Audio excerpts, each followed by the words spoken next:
நீதிமொழிகள் 17வது அதிகாரம் 5வது வசனத்தை வாசிக்கும் பொழுது, நீதிமொழிகள் 17:5 வாசிக்கலாம். ஏழையை பரியாசம் பண்ணுகிறவன் அவனை உண்டாக்கினவரை நிந்திக்கிறான். ஏழைகள் என்று பரியாசம் பண்ணுவது. ஏழைகள் வசதி இல்லை, வாய்ப்பு இல்லை, பணம் இல்லை, வீடு இல்லை, சொத்து இல்லை, கார் இல்லை, அழகு இல்லை, நல்ல வஸ்திரம் இல்லைன்னு சிலர் பரியாசம் பண்ணுவாங்க. சரி, இந்த பூமியில ஏழைகளை உண்டாக்கினவர் தான் பணக்காரனை உண்டாக்கி இருக்கிறார். வசதி படைத்தவர்களையும் செல்வந்தர்களையும் அழகுள்ளவர்களையும் எல்லாத்தையும் அவர் தான் படைச்சார். ஒருத்தனை உயர்த்துறாரு, ஒருத்தனை தாழ்த்துறாரு. நம்ம அதில் பரியாசம் பண்றதுக்கு ஒண்ணுமே இல்லை. சிலர் அப்படி அற்பமா வெளியிலும் பரியாசம் பண்ணுவாங்க, உள்ளத்துக்குள்ளேயும் பரியாசம் பண்ணுவாங்க. ஏழைகள் என்று பரியாசம் பண்ணப்படுகிற அனுபவங்கள் உண்டு. சில உயர்ந்த செல்வாக்குள்ள படித்த அழகுள்ளவர்கள் அப்படிலாம் பண்ணுவாங்க, அற்பமா நினைப்பாங்க, கிராமங்களை குறை சொல்லுவாங்க, பட்டணத்தில் இருக்கிறவங்க. அப்ப நான் இது என்ன சொல்றேன்னா, தேவன் நம்மளை என்ன செய்கிறாரு, ஒரு சூழ்நிலையில சிலரை அப்படி அவர் மாத்திரான்னு சொல்றதை காட்ட நம்ம மாறிக்கொள்றோம். நம்ம மாறும்போது நம்மை போல மாறாமல் இருக்கிறவர்களை பார்த்து பரியாசம் பண்ணுவோம். என்னத்தை இவங்க என்ன ட்ரெஸ் பண்றாங்க, என்ன வீடு, என்ன வச்சிருக்காங்க, என்ன இப்படி தலைமுடி இப்படி இது. ஏன்னா சிலருக்கு அந்த வாய்ப்பு இருக்காது, ஒரு மாற்று வஸ்திரம் வாங்கிறதுக்கோ வீட்டை அழகுபடுத்துவதற்கோ. எந்த சூழ்நிலைக்கு அவங்களுக்கு சூழ்நிலை அமையாது.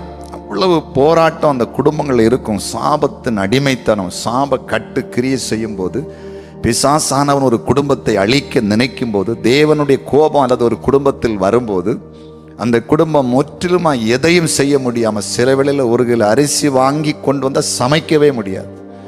எத்தனை வீடுகளில் எல்லா பொருட்களையும் வாங்கி கொண்டு வந்தாலும் ஒன்றில் சமைக்க ஆரோக்கியம் இருக்காது, அல்லது சமைத்தால் சாப்பிட மனை இருக்காது, அல்ல அந்த பொருட்களை சமைக்க விடாதபடி வீட்டில் பிரச்சனை சண்டை தூக்கி தூர வீச வேண்டி இருக்கும். அவ்வளவு குடும்பங்களை தகடுபொடியாக்கி வச்சிருப்பான் சாத்தான், பிசாசு, சாபம். அதனாலதான் ஆண்டவர் பழைய ஏற்பாட்டு காலத்தில், நீ திராட்சை தோட்டத்திலே திராட்சை பழத்தை பறிக்கும் போது ஏழைகளுக்கு என்று கொஞ்சத்தை விட வேண்டும் சொல்றார். ஒலிவ பழங்களை பறிக்கும் பொழுதும் கொஞ்சத்தை ஏழைகளுக்காக விட வேண்டும் சொல்றார். பைபிள் ஒரு இடத்துல வசனம் இருக்கு, இந்த பூமியில ஏழைகள் இல்லாமல் போவது இல்லை. எத்தனையோ நாடுகளில் பிச்சைக்காரர்கள் இருக்கக்கூடாது சட்டம் போட்டு தெருவில் பிச்சை எடுத்தா ஜெயிலில் கொண்டு போகணும் மிரட்டி தான் சிலர் வச்சிருக்காங்க சில நாடுகளில்.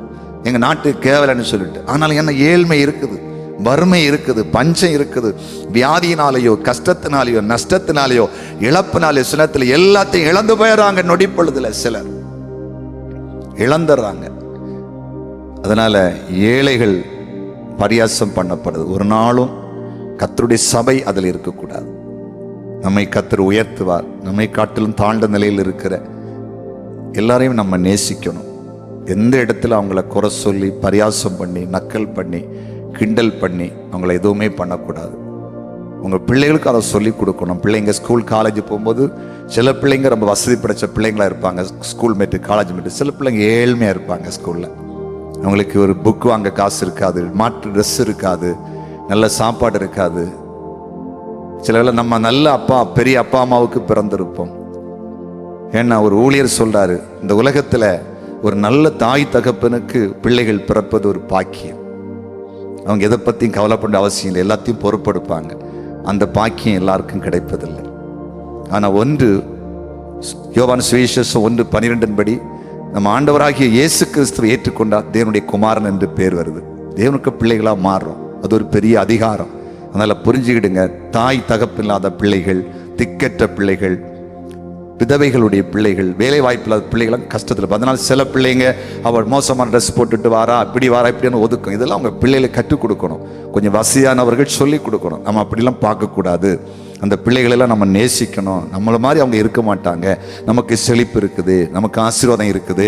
நாங்கள் உங்களை கஷ்டப்பட்டாவது நல்லா படிக்க வைக்கிறோம், சேமித்து படிக்க வைக்கிறோம். எல்லாருக்கும் அந்த வாய்ப்பு இருக்காது. எப்படியாவது பிள்ளைங்க படித்து வந்து நல்லா வந்துடுவாங்கன்னு சில கஷ்டப்பட்டு கடன் வாங்கி படிக்க வைப்பாங்க.